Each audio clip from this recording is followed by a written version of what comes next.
여기가 제가 사서 리모델링 다 해서 매도한 건물입니다. 이 건물은 얼마에 사신 거예요? 70억에 샀습니다. 얼마에 파신 거예요? 120억 조금 넘게 해서 팔았습니다. 이게 지금 현재 신축 중인 공사 현장입니다. 건물 외벽도 되게 낙후돼 있고 이러니까 당연히 임관리비를 제대로 받을 수가 없죠. 그래서 이제 이렇게 만든 거죠. 자기 자본을 35% 떨어뜨리면 더 수익률이 올라가고 30% 떨어뜨리면 더 올라가는 거죠. 이렇게 해서 두 자릿수의 수익률을 내는 거예요.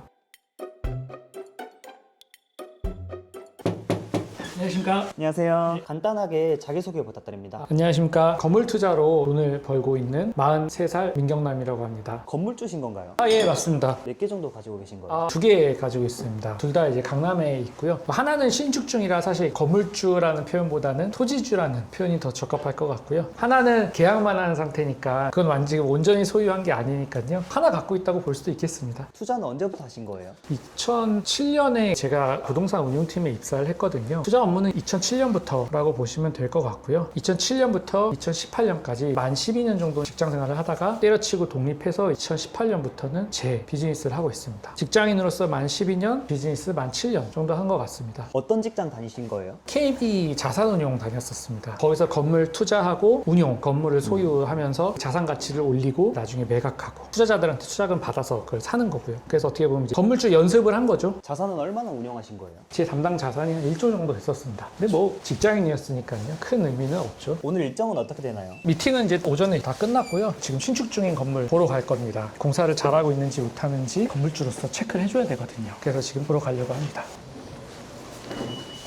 건물주 되려면 돈 많이 써야 되는 거 아닌가요? 정답은 없는데요. 예를 들어 강남에 있는 건물 사려면은 못해도 30억 이상은 있어야 되는 것 같고요. 강남을 벗어나면 강남 3구면 20억, 그리고 서울 전체를 본다 그러면은 10억 아니면은 뭐 그 이하로도 가능할 것 같긴 합니다. 근데 좀 이면으로 가면요, 매매가 20억 아니면 그 언더짜리 건물들도 있거든요. 그런 것들은 본인 현금 흐름이 좋으면은, 그리고 뭐 레버리지를 많이 써서 이게 싸다는 자신이 있으면은 5억, 6억, 7억 이 정도로도 할 수 있지 않을까 싶습니다. 직장 생활을 하셨을 때는 얼마 정도 벌으셨어요? 아무래도 제가 금융기관이었고 KB 계열사였다 보니까 또래 뭐 제조업이나 대기업 다니는 친구들보다는 더 많이 벌었습니다. 그래도 돈 또래보다 많이 벌으셨는데 그만두신 이유가 있나요? 여러 가지 이유가 있는데요. 가장 큰 이유는요, 직장 생활은 나의 퍼포먼스 대비 내가 버는 돈에 한계가 있잖아요. 제가 회사 다닐 때 굉장히 큰 딜을 성사를 시켰어요. 그런데 저한테 제가 생각하는 성과급에 훨씬 못 미치는 돈을 주시더라고요. 그게 이제 첫 번째 가장 큰 이유고요. 두 번째는 전 직장 생활이 더 위험하다고 생각해요.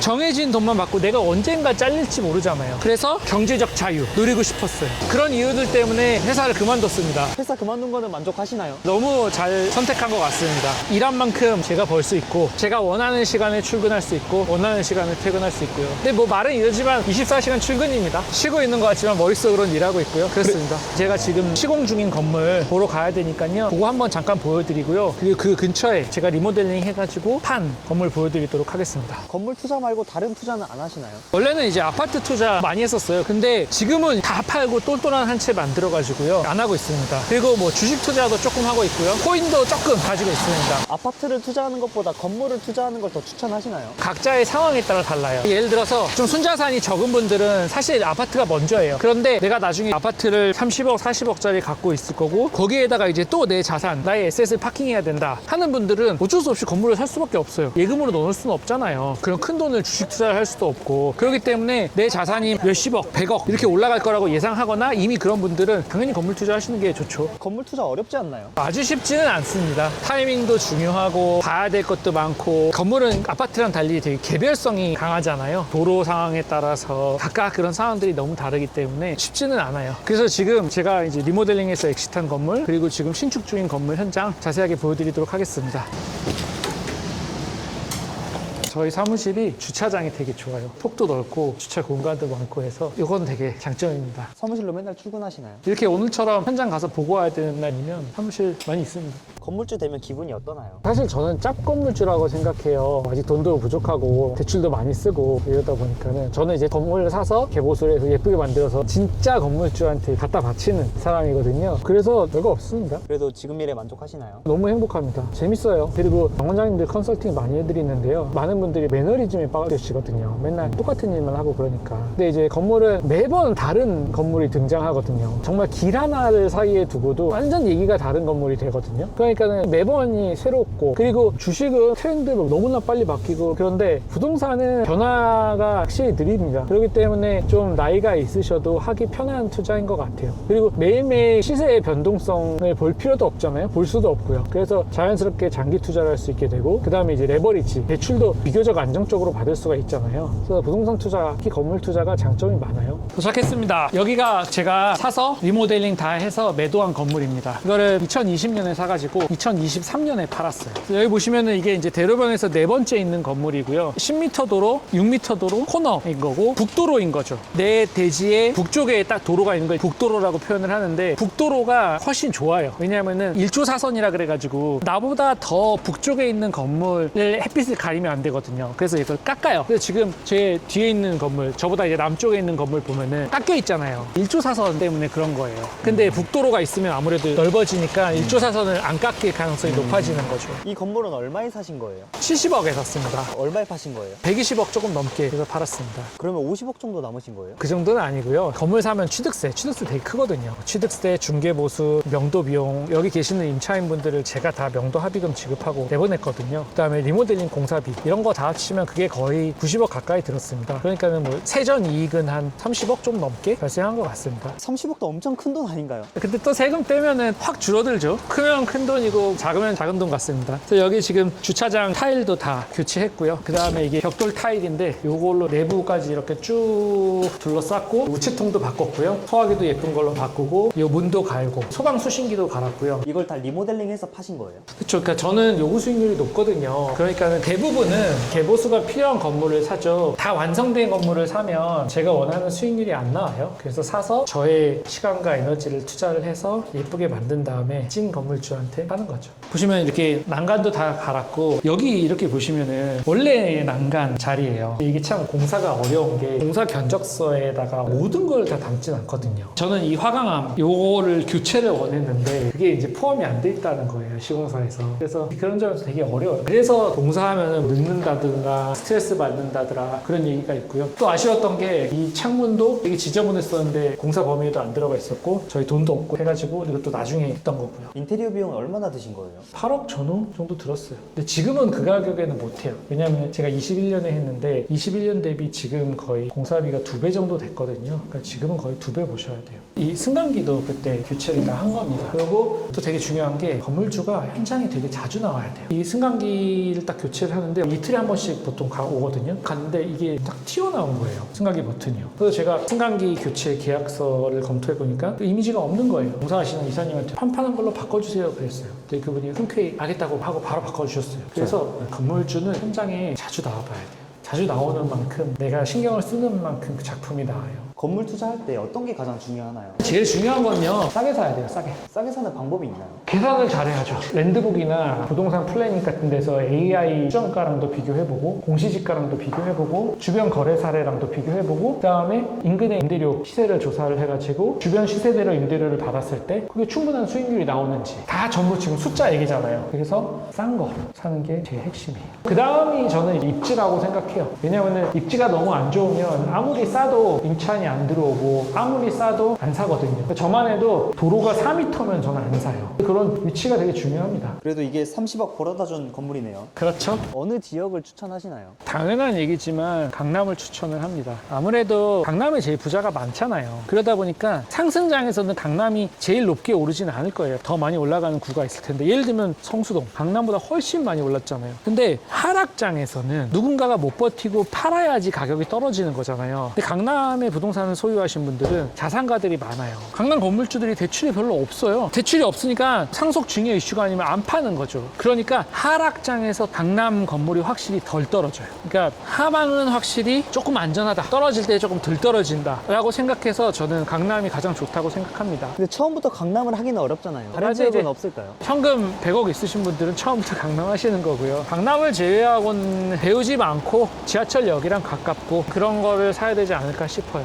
그리고 가급적이면 서울에 있는 거 사셔야 돼요. 왜냐하면은 공사비가 되게 많이 올랐잖아요. 경기도 수도권의 핵심지 컨설팅 하면서 몇 번 봤는데요. 그 매매가가 공사비만도 못한 거예요. 내가 건물을 샀는데 토지를 공짜로 주는 거예요. 문제가 뭐냐면요. 그 건물 개보수에다가 돈을 못 써요. 그래서 아무리 돈이 없어도 서울은 벗어나지 않으셨으면 좋겠어요. 그리고 차라리 서울도 벗어날 때가 될 정도로 돈이 없다? 그러면은 마음 맞는 사람하고 공동 투자하셨으면 좋겠어요. 건물 투자가 위험하진 않나요? 세상에 안 위험한 투자는 없죠. 위험을 감내 못한다고 판단이 되시면은 그냥 은행에 정기예금 넣어놔야 되는데, 만약에 정기예금 금리보다 화폐 가치 하락 속도가 더 빨라버리면 내 현금이 녹아버리는 거거든요. 그러면은 예금이 더 위험할 수도 있는 거죠. 그러니까는 건물 투자 아니면 아파트 투자도 좋고요. 부동산 투자하시는 게 맞죠. 건물을 투자할 때 꼭 봐야 될 게 있나요? 너무 많죠. 일단은 땅이 몇 평인지, 그 다음에 연면적. 연면적이라는 거는 지하, 지상 포함한 바닥 면적이 합계거든요. 연면적은 몇 평인지, 승강기가 있는지 없는지, 주차장은 몇 대가 있는지, 그리고 주차장 컨디션은 어떤지, 연면적 땅 승강기가 몇 대가 있는지, 그리고 화장실은 몇 개가 있고 어디에 있는지. 화장실이 복도에서 바로 들어갈 수도 있고 전용 공간에서 들어갈 수도 있고, 작은 건물 같은 경우는 건물 사이사이에 중층에다가 화장실을 둘 수도 있거든요. 그 다음에 내부 기둥, 이거 되게 중요해요. 내부에 기둥이 있으면 임차인이 공간 구성하기가 되게 어려워지거든요. 그래서 내부 기둥이 있는지 없는지도 따져보셔야 되고, 그 다음에 또 되게 중요한 게 천장고요. 층고가 아니고 이제 천장고인데 얼마나 높은지. 건물 리모델링 할 때 다른 거는 몰라도 층고, 천장고는 바꾸는 게 되게 어려워요. 너무 효율이 떨어져서 새로 짓는 게 낫다고까지 표현을 하거든요. 예를 들면은 지금 마침 좋은 사례가 있는데, 저기 안에 지금 내부 기둥이 2개나 있잖아요. 저러면은 아무래도 좀 안 좋아요. 그리고 기둥이 끝에다가 붙어 있어야죠. 사실상 여기 공간이 로스되는 거잖아요. 그런 건 좀 아쉬운 거죠. 그리고 저는 이렇게 아예 레이저 줄자를 갖고 다녀요. 들어가서 높이도 재보고 그러죠. 현장 가서 보여드리도록 하겠습니다. 도로폭도 되게 중요해요. 그리고 대로변은 정말 프리미엄이 좋습니다. 대로변은 진짜 좋아요. 알아야 될 게 많네요. 많죠. 비교해야 될 게 많아요. 대표님 머릿속에 체크리스트가 다 있는 거예요? 그쵸. 그리고 제가 건물주 모임이 있는데 거기 분들하고도 매물 가지고도 같이 이야기도 나누고 분석하고 이러니까요. 매물을 계속 보죠. 이제는 딱 보면은 체크리스트가 주르륵 나오죠. 레이저 줄자 한번 보여드릴까요? 가지고 이렇게 놓고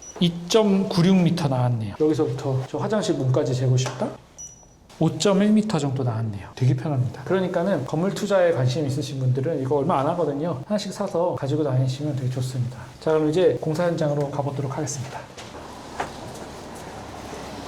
이게 지금 현재 신축 중인 공사 현장입니다. 이쪽에 이제 코어 중앙 계단이 있고 지하로 이렇게 내려가는 거예요. 그리고 주차는 이제 여기 한 대, 저 안쪽에 4대 이렇게 해서 총 5대를 계획을 했고요. 지하가 시간이 진짜 오래 걸렸어요. 지하를 되게 깊게 팠거든요. 스튜디오가 됐지 어떤 공간을 쓸지 모르니까요. 지하를 깊게 파고 썬큰을 파서 빛이 들어오게 해야지. 지하 공간이 원래 임대가 어려우니까요. 그래서 그런 걸 신경을 써가지고 지하도 만들었고, 총 5개 층이니까 임차인 한 분당 1개씩 주차할 수 있도록 5개를 구획을 한 거예요. 그리고 지금 보시면은 지하는 이제 콘크리트 타설을 다 끝낸 거고, 보시면 이제 기둥 철근 배근 했잖아요. 콘크리트 쳐가지고 올릴 거예요. 제가 매각한 거보다 더 작은 사이즈의 건물을 샀어요. 땅도 더 작고요. 아까 거는 땅이 그래도 90평 가까이 되는데, 이거는 땅이 이제 뭐 60평대거든요. 원래 같으면은 100억짜리를 팔면은 막 200억짜리, 300억짜리 더 큰 걸 해야 되는데, 저는 이걸 샀을 때 경기가 어려운 건 지금 다들 아시잖아요. 덩치가 큰 것들은 아무래도 살 수 있는 사람의 숫자가 줄어드니까 파는데 조금 더 오래 걸릴 수가 있거든요. 그래서 저는 오히려 덩치를 줄여서 더 조그만 거를 한 겁니다. 좋은 매물을 받는 방법이 있나요? 있죠. 이거 되게 안타까운 부분인데, 매물은 중개사님들한테 받는 거예요. 내가 무슨 재주로 매물을 파는 사람을 어떻게 찾아요? 건물주를 어떻게 만날 것이며, 건물주 중에서 팔 의사가 있는 사람을 찾아야 되는 거거든요. 그게 불가능하기 때문에 결국 중개사님에게 의뢰를 해서 좋은 매물을 받아야 돼요. 중개사님이랑 잘 지내야겠네요. 정답입니다. 잘 지내려면 일단 첫 번째는요, 매물을 받으면 피드백을 해드려야 돼요. 매물을 받는 분들 중에 중개사한테 피드백을 주는 비율이 10에서 20%에 불과하대요. 물론 이제 어떤 분들은 건물 투자해봐야지 이렇게 마음은 먹었는데 본업이 바쁘고 이러니까, 건물 투자하시는 분들은 대부분 본업에서 잘하시는 분들이잖아요. 그럼 본업이 바쁠 수밖에 없어요. 본업이 바쁘니까 계속 뒷전에 밀리는 거죠. 그러니까는 중개사님들이 매물을 주시는데 피드백을 안 하는 거예요. 까먹고 막. 그리고 어떤 경우에는 나 안 합니다라는 이야기를 하는 게 미안해서 그래서 안 하는 분들도 있어요. 근데 어쨌거나 중개사분들은 다 사람이기 때문에 이거는 가격이 너무 비싸서 싫어서 안 삽니다. 아니면 저는 뭐 이 지역은 검토를 안 합니다. 이런 피드백을 해드려야 돼요. 두 번째는 중개보수 이런 거 아끼지 않아야 된다고 생각해요. 중개보수를 잘 드려야지 좋은 매물을 받을 수가 있는 거예요. 그리고 또 이런 것도 있어요. 만약에 A 중개사한테 30억짜리 건물을 소개받았는데 B 중개사가 똑같은 매물을 29억에 소개를 해줘요. 그러면은 많은 사람들이 두 번째 중개사한테 가요. 근데 그러시면 안 돼요. 왜냐하면은 A 중개사를 통해서 처음에 매물 정보를 얻었잖아요. 그러니까 이제 상도 이슈가 있어요. 그 정보를 활용해서 B랑 거래를 해버리면 안 되는 거잖아요. 또 하나는 만약에 A랑 조금 얘기하다가 그러면은 A가 건물주한테 얘기를 할 거예요. 근데 B 중개사랑 또 얘기를 시작하면은 B도 건물주랑 이야기를 하게 돼요. 그러면 건물주 입장에서는 나는 한 명인데 두 명이 관심 있는 걸로 판단을 하게 돼요. 그러면은 파는 사람은 가격을 올릴 수가 있죠. 되게 조심조심 접근해야 되거든요. 그래서 약간 심리적인 것도 잘 생각을 하시면서 하셔야 돼요. 저희 이제 현장 다 봤으니까요. 사무실 다시 들어가가지고요. 수익률, 숫자 그게 핵심이니까요. 그런 이야기 좀 더 해드리겠습니다. 다시 사무실입니다.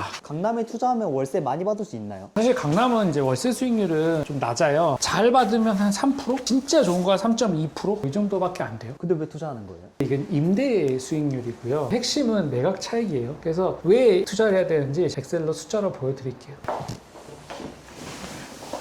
컴퓨터를 보면서 설명드릴게요. 예를 들어서 현재 매매가가 50억짜리 단위는 100만 원이에요. 수익률이 예를 들어 3%라고 치겠습니다. 그러면 연 임관리비가 50억 곱하기 3% 해서 1억 5천 정도가 되는 거예요. 근데 제가 개보수를 한다 그랬잖아요. 그래서 인상률이에요. 이거를 한 15%를 올려요. 그러면은 미래에는 임관리비가 연 1억 5천이 아니고 1억 7천3백 정도가 되는 거예요. 자, 그러면은 시장 금리가 바뀌지 않았다고 가정을 해보겠습니다. 그러면은 나는 다시 3%에 팔 수가 있겠죠. 그러면 지금 임관리비가 연 1억 7천3백이니까 3%를 그대로 적용을 하면은 요거 나누기 요거 해서 50억이 57억 5천이 되는 거예요. 취득세나 중개보수 이런 거는 뺀 거예요. 투자금은 40%, 대출금은 60%라고 해볼게요. 그러면은 매매가에서 투자금은 20억, 대출금은 30억이 되는 거예요. 그러면은 매각 차익으로 인한 수익률, 그럼 차익이 7억 5천이 되는 거잖아요. 그러면 수익률이 무려 38%가 되는 거예요. 그럼 만약에 이게 3년 투자했다. 3년 투자 가정, 이거 나누기 3 하는 거죠. 그래도 벌써 13%가 되는 거잖아요. 지금 제가 자기 자본을 40%로 놨는데 자기 자본을 35%로 떨어뜨리면 더 수익률이 올라가고 30% 떨어뜨리면 더 올라가는 거죠. 건물 투자의 진짜 묘미 중에 하나가 레버리지거든요. 물론 이제 이렇게 3% 나는 건물은 요새 대출 이자가 3% 후반 이러니까요. 대출 이자 내고 각종 관리비 이것저것 내고 나면 사실상 임대료 수익으로 인한 이익은 거의 없어요. 잘해봤자 1%? 강남 경우에요. 그래도 결국 매각 차익으로 이렇게 남기는 거니까요. 물론 이거의 전제는 15% 올린다예요. 15%가 아니고 만약에 이걸 20% 올린다? 그럼 수익률이 더 올라가잖아요. 30% 올린다? 더 올라가는 거죠. 생각보다 내가 사서 임관리비 15% 정도 올릴 수 있는 건물은 진짜 많아요. 여기는 15만 원 받고 있는데 바로 옆에 있는 건물은 11만 원 받고 이런 경우도 정말 부지기수예요. 그러니까는 임차인을 잘 상대할 수 있고 보수할 수 있는 그런 캐파가 되면 임관리비 15% 20% 올리는 거죠. 그러면 그거에 따라서 부동산 가격이 쫙 올라가니까요. 이렇게 해서 두 자릿수의 수익률을 내는 거예요. 물론 이런 건물 투자로 20% 넘기세요. 그거는 사실은 쉽지 않아요. 근데 뭐 한 10에서 15%다? 이 정도는 해볼만 하다인 것 같습니다. 대표님은 1년에 몇 개 정도 사고 파신 거예요? 1년에 하나 겨우 사는 것 같아요. 저처럼 어부라는 사람도 진짜 싸고 좋은 거는 저는 5분 만에 산 적도 있고 이틀 고민하고 산 적도 있고 이번 거는 30시간 고민하고 샀거든요. 계속 공부하고 서치하고 하다가 좋은 거 나오면 순간적으로 나오자마자 빡 사버리는 거예요. 그걸 보는 눈을 길러야겠네요. 공부 많이 하셔야 돼요. 근데 부동산 투자하면은 취득세, 보유세, 양도세, 대출이자, 공실 리스크 이런 게 많잖아요. 그래서 비용이 많이 들어서 투자하면 안 된다는 말도 있던데 그런 거는 어떻게 생각하세요? 실제로 많은 부부들이 한쪽은 사자고 할 때 안 사자고 하는 쪽에서 이 얘기를 많이 해요. 근데 이게 뭐냐면요. 엑셀에다가 이 숫자들을 다 표기를 해서 넣어보는 거예요. 그래서 취득세 내고 보유세 내고 대출이자 내고 공실일 때 민감도 테스트 해보고 관리비용 내고 수선비 내고 공사비 내고 중개보수 내고 그 숫자를 다 엑셀에다가 표에다가 넣어보고 그래도 수익이 나면 하는 거죠. 수익이 안 나면 안 하는 거죠. 근데 양도세를 이야기하시는 거는 참 그건 안타까워요. 이 질문 진짜 많이 하세요. 근로소득세가 걱정되시죠? 퇴사하세요. 이렇게 말씀드려요.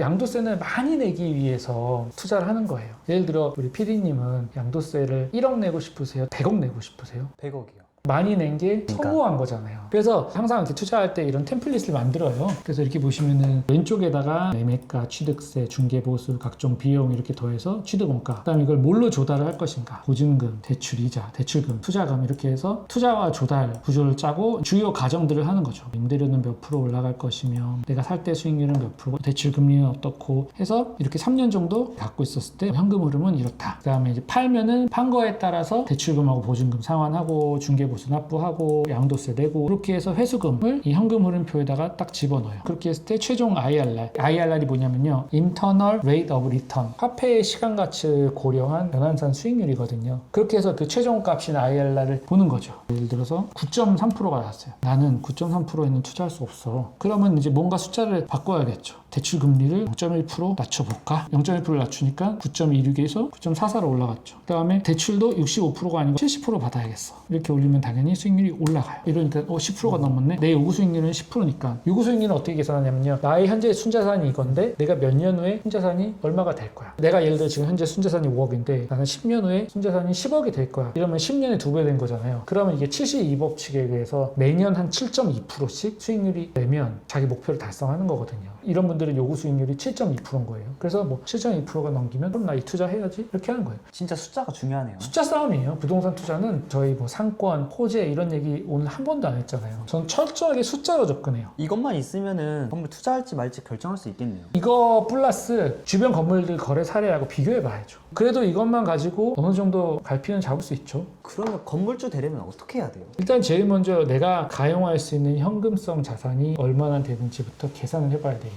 그렇게 해서 나의 재무상태표를 그려보고 현금 흐름표를 그려보고 내가 투자하려는 자산을 얹어보는 거예요. 그렇게 했을 때 나의 재무상태표가 자산 현황인 거죠. 이게 위험해지는지 안 위험해지는지 현금 흐름도 계산을 해보고, 그렇게 해서 아 괜찮구나, 그럼 이 정도 사이즈의 투자를 해도 되겠구나 해서 일단 내 자신에 대해서 먼저 아는 게 제일 중요해요. 요즘은 제가 바빠서 잘 못하는데 컨설팅 되게 많이 했었거든요. 예를 들어 어떤 분이 오세요. 그러면 현재 이제 재무상태표를 그려봐요. 예를 들어 현재 아파트가 20억짜리가 있고 현금성 자산이 20억이 있어요. 대출은 5억 있다고 칠게요. 그러면 이분 같은 경우는 총자산은 40억인 거고 부채가 5억이니까 순자산 35억이 되는 거예요. 근데 만약에 이분이 이 현금 가지고 40억짜리 건물을 사고 싶다고 칠게요. 그러면은 건물 매매가 40억, 취득세랑 중개보수 여기다가 곱하기 5.4% 정도 해볼게요. 그 다음에 LTV 대출 비율 60% 대출을 받아볼게요. 대출금은 매매가의 LTV 60%에서 한 24. 그럼 투자금은 40억에서 취득세가 들어가고 빼기 대출금 하면 이제 한 18억 정도가 들어가는 거예요. 그러면은 이 건물을 취득을 했을 때 이 사람의 재무상태표가 어떻게 바뀌는지 볼게요. 단위는 100만 원입니다. 자, 이제 건물이 추가가 되는 거예요. 건물은 여기 취득 원가를 그대로 다 넣어줄게요.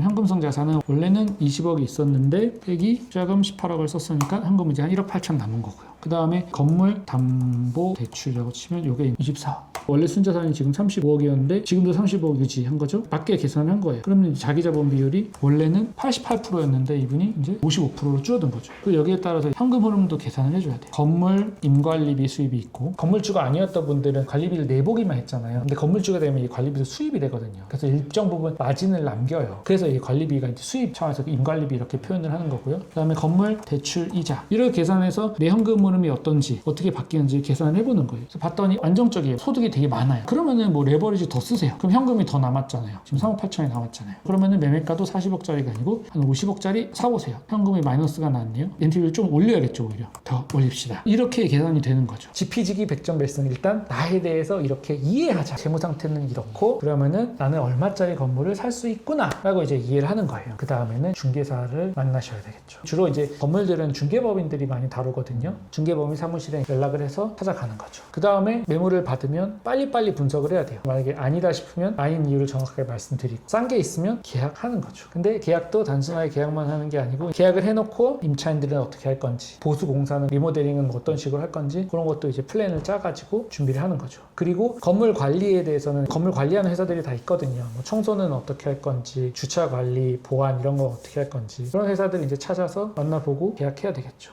그렇게 하면 이제 건물주가 되시는 겁니다. 대표님이 최근에 관심 가지신 물건이 있나요? 최근에 되게 아쉬웠던 물건인데요. 청담동에 있는 매물이었어요. 이게 이제 압구정 로데오역인데요. 요 건물이었어요. 이게 지번으로 치면 땅이 이렇게 돼 있어요. 거리뷰로 이렇게 보면은 요 건물이었거든요. 이 골목으로 가면 대로변인 거예요. 우측으로 나가면 바로 로데오역 나오는 거고 스타벅스 이렇게 있고. 이 압구정 로데오이고 저 앞에가 갤러리아 백화점이겠죠. 위치는 되게 좋네요. 최고죠. 이렇게 들어가면 요 건물이고 요 땅까지가 포함되어 있었어요. 근데 저는 이제 이걸 신축을 해야 되니까 여기가 지금처럼 이렇게 주차장 허가를 받을 수 있냐 없냐. 만약에 여기를 인정을 못 받으면 1층 공간이 주차 때문에 줄어드는 거잖아요. 건축사들마다 의견이 분분했어요. 그러던 사이에 인근에서 임차하고 계시던 외국인이 사버렸어요. 그게 되게 아쉬웠어요. 그리고 이제 여기서 초록별들은 맛집들이고요. 빨간별들은 제 지인 건물이거나 아니면 뭐 제가 검토를 했던 건물이거나 아니면 제 건물이었거나 이런 것들을 이렇게 표시를 해놨어요. 되게 많네요. 예, 많아요. 예. 제가 지금 사무실도 강남이고 집도 강남이에요. 주인은 수시로 가봐야 되거든요. 저한테는 강남이 가까우니까 저는 강남을 투자를 한 거예요. 아까 말씀드린 여러 가지 이유 때문에 강남이 좋지만 그거 외에도 만약에 나는 강남이 너무 멀어서 난 내 집 인근에 있는 물건에 투자할 거야. 그렇게 생각하시는 것도 좋은 투자 전략이라고 생각합니다.